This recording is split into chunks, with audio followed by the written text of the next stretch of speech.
Welcome to the Brilliant Fertility Podcast. I'm your host, Dr. Katie Rose, and this podcast exists to help illuminate the path ahead of you.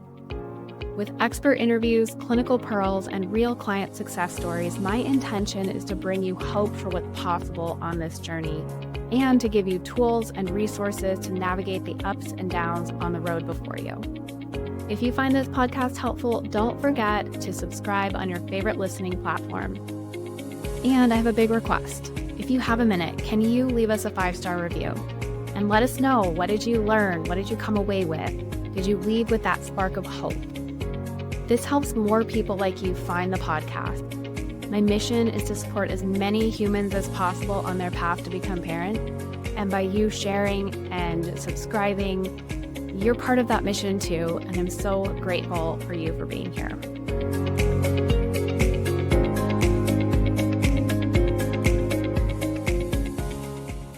Welcome back. In today's episode, we're talking about fertility hormones. And something I hear from a lot of new patients is that they're worried they have a hormone imbalance. They might be experiencing symptoms like acne, breast tenderness, mood swings, irritability. And these symptoms are absolutely influenced by hormones. But there's a lot of misunderstanding and misinformation about hormones, especially in this day and age when we have access to, TikTok and Instagram. And there's some wild stuff out there, guys. I try not to spend a ton of time on social media, but sometimes patients send me things and I'm just like, wow, this is what's happening out there. Okay, well, this is why we've got this podcast, so that we can debunk some of these myths and, beyond myths, just absolutely ridiculous trends. But first, let's define what a hormone is. It's essentially a chemical messenger that coordinates functions in the body. And hormones are released by glands like the thyroid gland, the pancreas, the ovaries, the pituitary gland. These are the ones that have the most influence over fertility. Don't worry, I don't expect you to be pulling over on the side of the road taking notes right now. But, more specific examples of the hormones themselves are FSH, LH, estradiol, prolactin, progesterone, thyroid, insulin. And before you get caught up in all of these crazy names, I want you to just come away with this greater understanding that hormones are just messengers. We don't want to shoot the messenger. So when we're struggling with symptoms that tend to get labeled as hormonal, understanding that this is just a communication that there's actually something deeper occurring. If you've ever had the experience, for example, if you have PMS or cyclical acne or migraines that always come about when you're ovulating or right before your period starts, and you go in, you request your hormones to get tested, and they all come back normal. And you're like, but it doesn't make any sense. Every time I have this hormonal shift, I get these symptoms. What's going on here? And I want you to know the very, very, very tiny change in hormones can elicit symptoms, but there's something deeper at play here. There are deeper root causes to why we would be responding to hormones in different ways. An example of this that I see demonized quite a bit is estrogen. Estrogen dominance specifically. It's this term that has been thrown around for many years now that is, put in connection to endometriosis or fibroids or significant premenstrual symptoms, and, really being demonized as the cause. If you have estrogen dominance, then you are more likely to have these things. And it's that's really cringy. So estrogen itself, specifically estradiol, is the main type of estrogen that we produce when we are in our childbearing years. Estradiol is produced by a growing follicle in the ovary, and this hormone is responsible for the maturation of that follicle in communication with FSH coming from the pituitary gland. Estradiol is also responsible for the production of healthy cervical fluid, which is our sperm highway. So we want that. We want estradiol. We want the follicular phase to be estrogen dominant. So where I see it getting thrown around as like this is a fairly misinformed statement is like it's bad to be estrogen dominant. That this is leading, to more health issues down the line, and it can make your endometriosis grow and it can make your fibroids grow. And with those conditions, while we fully do not understand how they begin, we know they're responsive to hormones, but there's so much more at play here. And where I see clinically an issue with estrogen is not so much in that there's dominance of it, but there are issues with being able to properly detoxify and excrete estrogens. So let me explain further about what could be going on here. If you're not properly moving through phase 1, 2, and 3 of estrogen detoxification, then you are more likely to continue to accumulate estrogens over time. And phase 1 and 2 detoxification occur in the liver, and phase 3 occurs in the digestive system. And if we could even imagine this whole system like a bathtub shower drain.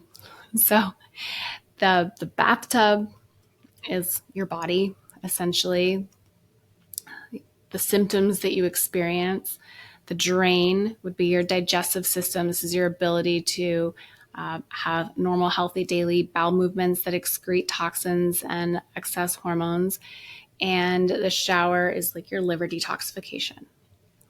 So if I have someone who comes in, they have all these hormonal symptoms and they're like, I just need to detox these estrogens, and they start doing this crazy cleanse, and they come back a couple weeks later and they're like, oh my gosh, I feel so much worse. My acne is worse. I'm getting headaches that are way more intense than they used to be. I feel so irritable. I'm like out of my mind. What can be occurring here is they are ramping up phase 1 and 2 liver detoxification. So they're actually getting more toxic intermediates, and that's backing up in their body system in the bathtub. The bathtub is starting to overflow. What we really needed to focus on first was the drainage system. We need to make sure the pipes were clear, that things could move through quickly so that these symptoms aren't overflowing.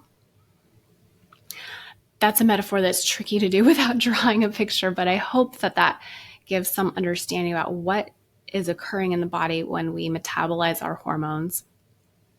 And one of the reasons why I don't emphasize doing crazy liver cleanses, because there's more at play here.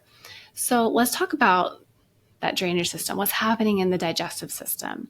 So fiber and polyphenols, which are a type of antioxidant, and our microbiome, specifically the part of the microbiome called the estrobolome that detoxifies estrogens, these are all interacting with each other to help us finish that metabolism of estrogen and excrete when you poop.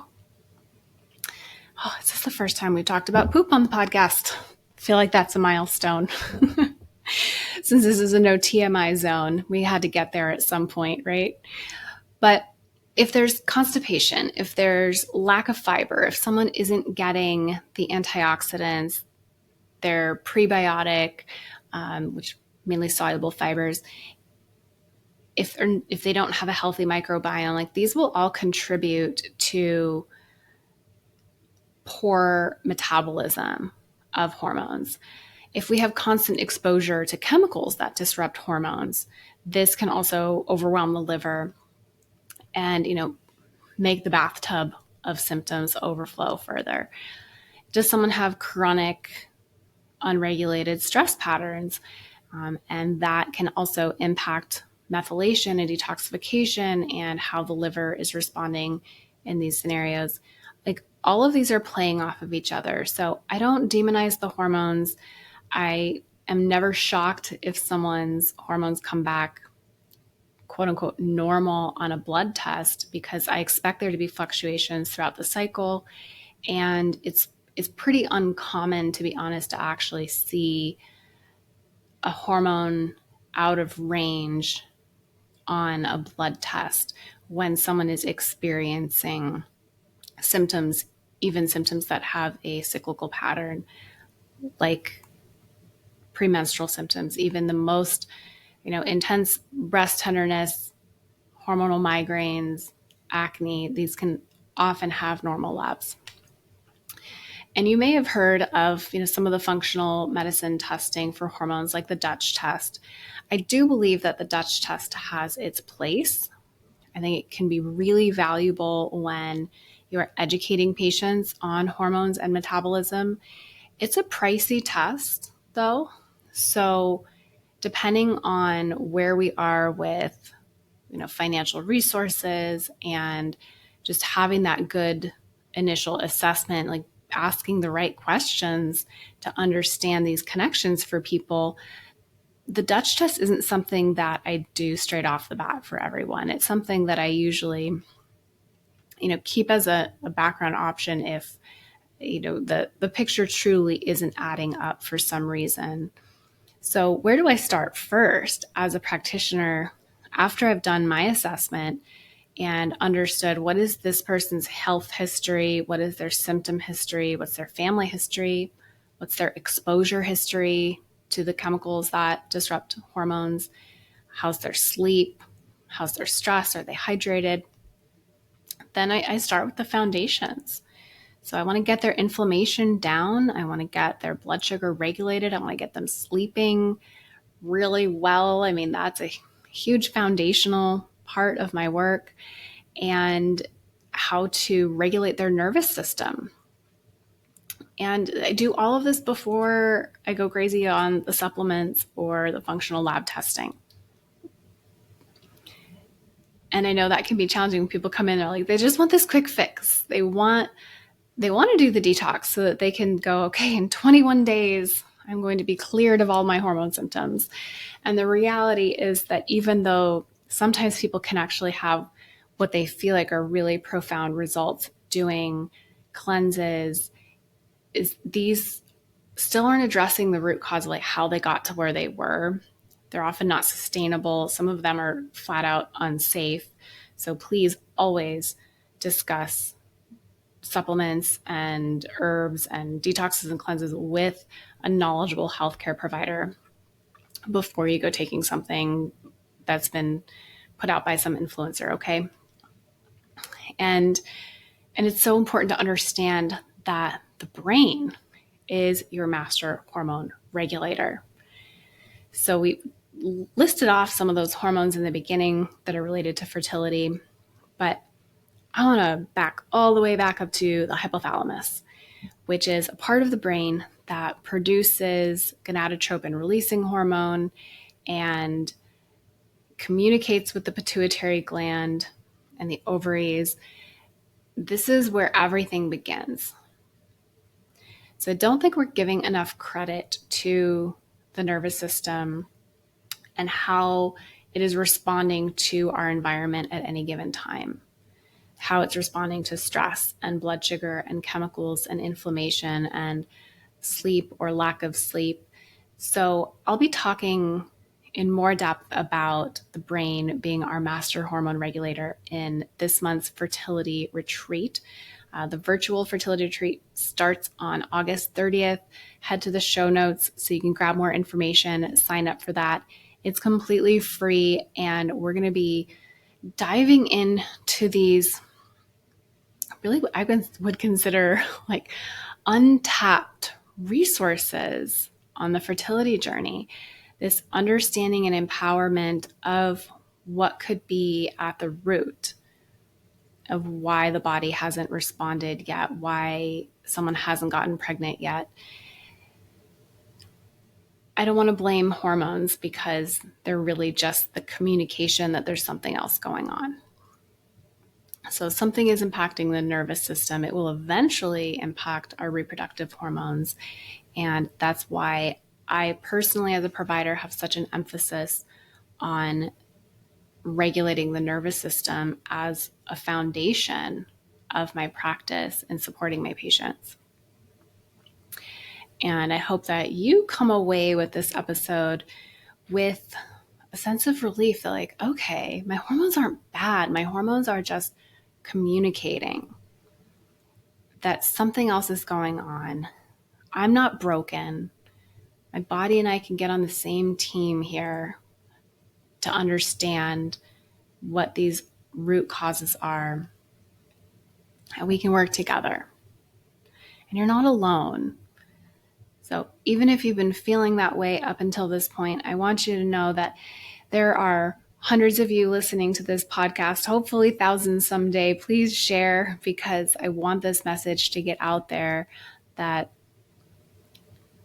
your hormones are doing the best they can with the resources they have, as are you. And there's often a little more digging we can do, and we can do that together. You're not alone in it. And I hope you decide to join us at the 3-day retreat later this month. If you are listening in August, we start on August 20th.